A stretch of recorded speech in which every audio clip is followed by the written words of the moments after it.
Hello, everybody, and welcome, and hope you are having a good week and that you're doing well and feeling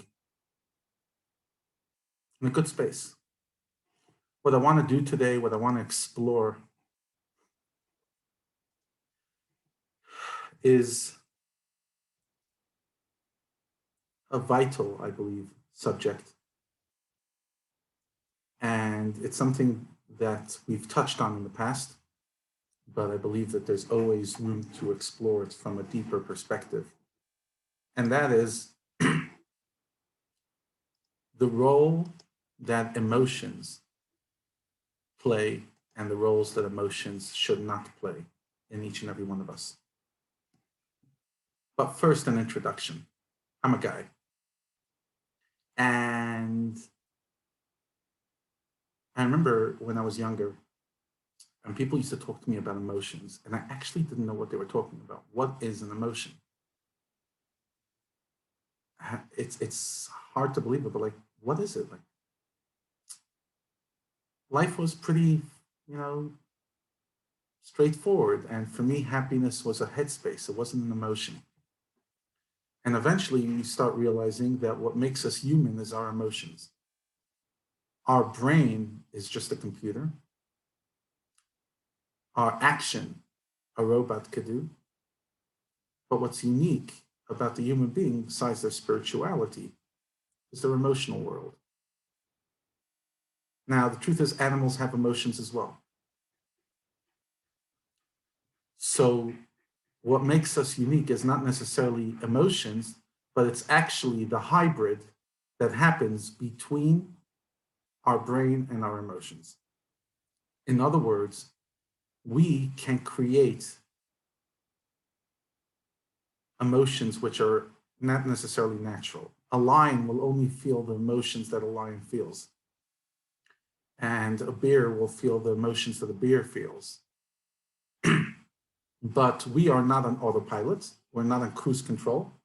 And we have the ability to feel other feelings and overcome our feelings and channel our feelings. So any other being has an impulse and they grab it. The lion wants to eat the buck. They go and they eat the buck. And so too with pretty much everything that they want to do, their emotion dictates and they just go follow it. The human being, on the other hand, is different. The human being, if we do everything we want to have an impulse for, chances are we would do a lot of stupid things. I remember one time somebody telling me, he says the difference between a meshugana, a nutcase, and a normal person is how much of their meshugasim they tell others. Says if someone went digging into our brains, especially when we're in a bad mood or just, when we're in fantasy land, it's crazy. The difference is the crazy person shares it. Obviously, that's a simplistic thing, but there's a strong point in there, and that is that our impulses and emotions can be absolutely irrational and ridiculous and evil and self-centered and petty and vengeful, instinctive. But we have the incredible ability of using the mind to channel emotion, to control emotion. And that is why we don't hold children culpable for many of their actions, because there's emotions without mind. In the words of Kabbalah, there's strong midot, strong emotive faculties, but very weak mochin, very weak mind faculties. The brain is not, although they could understand something, a child can learn, but they don't really have wisdom. Their brain has not developed true wisdom and awareness. It's almost like the brain and the emotions are totally detached. They're not integrated. By a child, the brain is for knowledge, and the heart is absolutely unregulated. It's the Wild West. And that's why you can have a child who's so wise and witty and clever, but a total baby, because the brain and the emotion have not merged. And this is also from a physiological perspective. The brain is not fully formed by a child and a teenager, and it fully forms in early adulthood. But you see it play out in behavior. The child can be very, very smart, but emotionally very, very immature. When we say somebody's immature, what do we mean when we say somebody's immature? It doesn't mean they're stupid. A lot of immature people are very clever. Sometimes the more clever people are, they often the more immature they could be because they're locked in their head. Maturity is the ability of the mind and heart to integrate where the emotions are no longer raw and undeveloped, but the emotional world and intellectual world come together. And there's a wisdom. Some people call it EQ. There's an awareness of the other. Suddenly the mind and the heart are working in partnership rather than in isolated territory. For the first many years of our life, our brain and our heart are working pretty much in isolation. As we mature, they start integrating more. And interesting, as we mature, often, it's not necessarily it should be this way, but this is what it is. You don't go to school anymore. And you're no longer learning abstract subjects.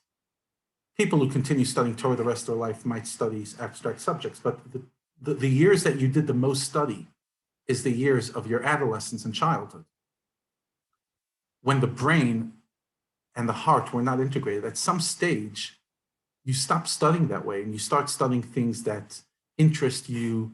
You start living a very different lifestyle. Very few people go to school in their 30s and 40s. Not because they're any dumber, but because the brain is not so much in isolation anymore. The brain and the heart are more connected. So the brain can't just, or doesn't want to, just focus on subjects. Interesting. It's interesting that the child and the teenager are the ones that are studying and studying and studying and studying, and they're getting lots of data, but it's irrelevant data to the heart. It's not integrating the heart. And even when they're studying Torah, which is more a lifestyle kind of knowledge rather than, I don't know, mathematics, still a teenager will struggle to integrate, because what the brain absorbs and what the heart feels and is intuitive and is picking up is two different universes. So the brain is running in its direction and the immaturity of the heart's in its direction, and the two don't cross. And then at some stage in our maturity, hopefully what happens is, if everything goes all right, the heart is no longer the Wild West. The heart is now maturing. And now there is control, there's wisdom, there's space for the other, there's self-discipline, there's self-regulation. And the heart and the mind start working together. And the mind is much less interested in just learning subjects and is much more interested in figuring life out, how to manage the situation. Think about what you spent your brain doing today. Think about it. Last week, what has your brain been busy with? Figuring out situations, strategy, reflection, controlling your emotions.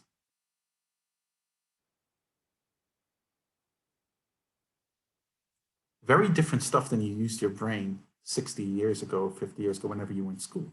Very different. Isn't that interesting? We teach our kids that school is a preparation for life, but the truth is it isn't, because what they're doing in school has nothing to do with real life. It might have to do with their career, but even the career is not real life. So why do we teach them these subjects? Now, I'm not talking from a Jewish perspective, they should be studying Torah all day. No. I'm saying, why do we teach these kids these subjects? Not because we really think they need mathematics. When was the last time you used mathematics in your life? You might say that you use it for logic. Okay, I've heard that before. I don't buy it. But the main reason is you're actually trying to keep them busy. School, if you're honest with yourself, is mostly a babysitting service. And to keep their mind active, because their mind cannot be active the way it will be in their 20s and 30s or 50s or 70s. If it was, then you wouldn't necessarily need school.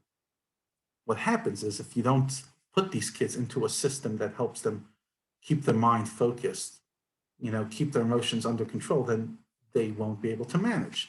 That's why once adults become adults, they leave school and they move on and they make life for themselves and they don't need to be controlled. A child needs some framework to control them. Maturity is when you create your own framework. In school, your parents are regulating your relationships, hopefully, and they're getting involved and who's who and extramurals and whatever they call it over here. When you're going over to your friend's house, sorry, the word slipped my mind, a date night, arrangements. They're having arrangements. And at some stage, the whole formality is out. Why? Because now the life is integrated. For me, one of the words that comes to mind when I think of adulthood, maturity, is integration. That life is now, it's fusion of the brain, fusion of the heart, fusion, creating oneness. That's maturity. And it's only then that you actually start realizing the beauty of human emotion. Because childhood emotion is very much animalistic and instinctive. But mature emotions are very different. For example, the emotion, the richness that comes from a relationship that is worked on. A child can never appreciate the emotion that a couple who's worked on their marriage for 40 years has. They can't. That's an emotion that comes through work. It's not a natural emotion. The emotion of nachas from your child that you earn, that you put work in. The emotion of a good day of work and productivity, satisfaction, true gratitude, appreciation of the gifts of life, gratitude that we don't have the challenges that others have, sensitivity, compassion. These are sophisticated emotions. But I mean sophisticated, I mean they come through work, they come through maturity, they come through creating space for the other. Now the heart by default doesn't have space for the other. The heart has no space for the other. The heart is selfish. The heart is impulsive. The heart is a pleasure-seeking animal. But what happens is when you bring the mind in and you take the mind, that's not a computer. Because the mind without a heart is a computer. But when you take the heart and you integrate it with the mind, now the emotions are so much richer. They're not raw. They're not silly. They're not petty. They're rich.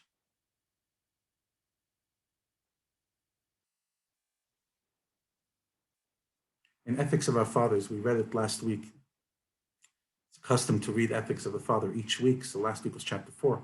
And it says, jealousy, lust, and the search for honor destroy your quality of life. They take you out of this world. They destroy your quality of life. Why? They're all immature emotions. And they're the three strongest immature emotions that exist by adults: jealousy, lust, and honor chasing. Maybe men suffer from the third one more than others, more than women. But these emotions, if we don't have our mind controlling, if we don't have that maturity, they destroy our lives. Think about it. Think about what jealousy does to people. Think about what lust, not only sexual lust, but any lust. Just, I need. Lust for physicality. What it does to us, what it does to people. And seeking respect and pretty much looking for affirmation, looking for acknowledgement all day, every day.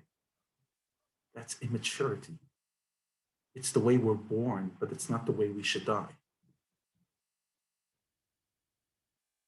Often we talk about be your true you, be true to yourself, talk your truth, and all these other cliches. But if we're honest with ourselves, even the person you were is not the person you should be now and the person you should die as. How you were born is not how you should die. You were born raw material, raw, animalistic, cute, unsophisticated, undeveloped, unworked on. How a person ought to die, worked, uitgearbeitet, as they say in Yiddish, worked through, thought through, matured emotions, wisdom. In other words, what's a life lived when you look at yourself and you see that the person you were yesterday or last year or last decade was more animal than you are today. Today, you're more of a human. If today you're more animalistic, in other words, when I'm saying animalistic, I'm not saying bad, I'm saying instinctive, undeveloped, raw, impulsive, you haven't matured. If that's where you are today more than last year or yesterday, then today was a day in regress. I believe in evolution on the record. And I'm not talking about the evolution that Darwin spoke. I believe that we're here to evolve, that we start off as a monkey or a bear or whatever animal we are, a human animal, and we're supposed to evolve into a human. But it's not an automatic evolution. It's not a thing that just happens by happenstance. It's a conscious evolution where you choose every single day, I want to evolve. I want to be less animal and more human. I want to be less baby emotion and more mature emotion. I want less selfishness and more space for the other.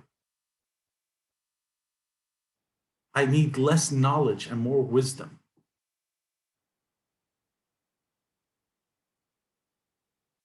Less guidance and more intuitive learning. In other words, looking and digging and finding the wisdom within. A child needs to be guided, and an adult sometimes needs guidance. But ultimately, the adult should have enough of a reservoir within them of wisdom, truth, of experience, of worked through experiences. In other words, you think through all the experiences you've been through and pick up and you take in all that wisdom. You shouldn't need guidance every 5 minutes.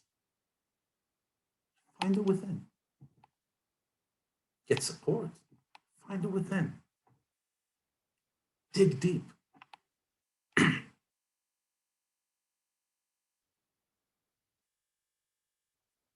But what's happening in our world today, in some places, in some ways, is what are we telling people? Think about what your parents told you to what you're telling your kids.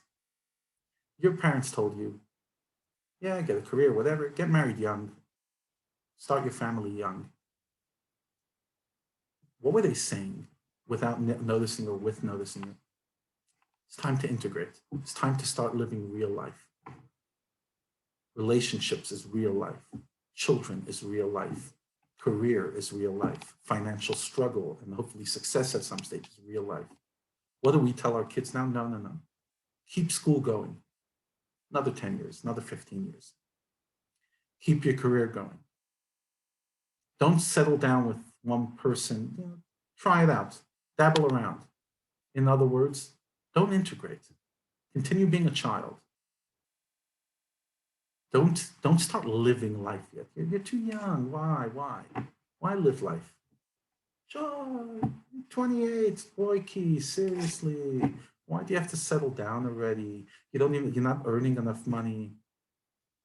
Only get married when you earn enough. The problem then is that, by the way, that they start off comfortable, that they don't even know how to struggle together, and that's not necessarily is a good thing. Hashtag Bill and Melinda Gates are getting divorced. Sometimes when life is too good, it's not necessarily a blessing. Sorry about that. But imagine we encouraged our kids the way your parents encouraged you. Get into life. Jump in. And yes, the integration is hard. It's hard to become selfless. And it's hard to wake up every night for a baby. And it's hard to take on responsibilities. That's where life is at. That's where life is at. Life doesn't start until you mature. In other words, yes, there's value in childhood and there's value in adolescence. But living, true living as a human being, the human experience as it ought to be, can only happen within a mature adult lifestyle.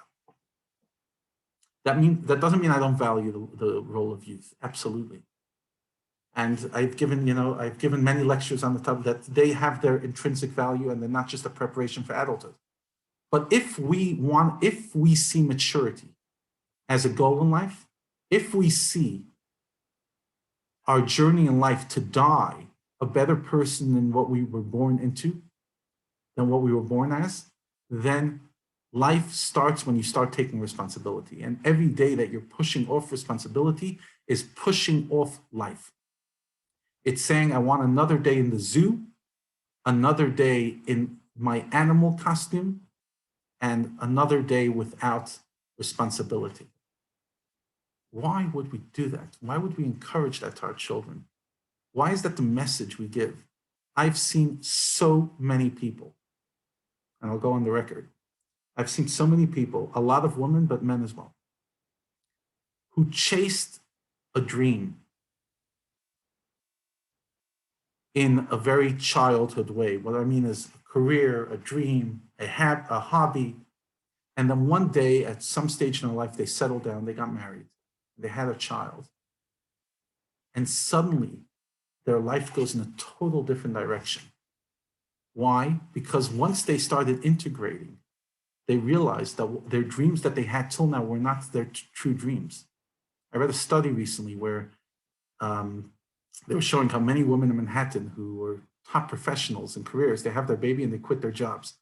And some of the ultra feminists are saying this is a disgrace to femininity. Like, what does that mean? Like, we're supposed to be, career chasers. And what many of these women are saying is that's what we were taught and that's what we thought we wanted. And then we had a child and something turned on within us and we realized we don't want it. And it's for men and it's for women and it's not for everybody. In other words, there's some women that will continue chasing their dreams. That's fine. I'm not judging. All I'm saying is we're encouraging our kids to develop their dreams while they're still in baby head. They're still in animal head because the average 16-year-old is only thinking about me, what I want to do. I remember I was 21 years old and I spent a year in Italy. And we went to eat a Shabbos meal by somebody. And I don't know why this stuck in my mind. We're talking, and at some stage, the mother of the house says, "Nu, so Levi, what's your dreams for your future?" And I start enumerating, I want to do this. I don't remember what I was saying. And the father looks at me, the husband, the man of the home, and he looks at me and he says, he giggles, he says, "When you get married, you'll realize that it's not you that makes the decisions." Now, he was being self-deprecating, but what he was trying to say, I believe, is you're going to make decisions as a unit now. And now it's no longer only what I want, it's what we want. And that's going to help you discover your true goal. In other words, we tell our children to decide their future at a young age. First of all, they haven't fully developed themselves. I just watched a talk, I'll send it later on the group, where they show that if you specialize too early, it's actually a curse, not a blessing for your long-term success. But besides that, you're telling someone to determine their future while they're not an adult. They haven't taken on maturity yet. Your journey only begins once you're an adult. In other words, now you could make the real choices because now you could take it in balance.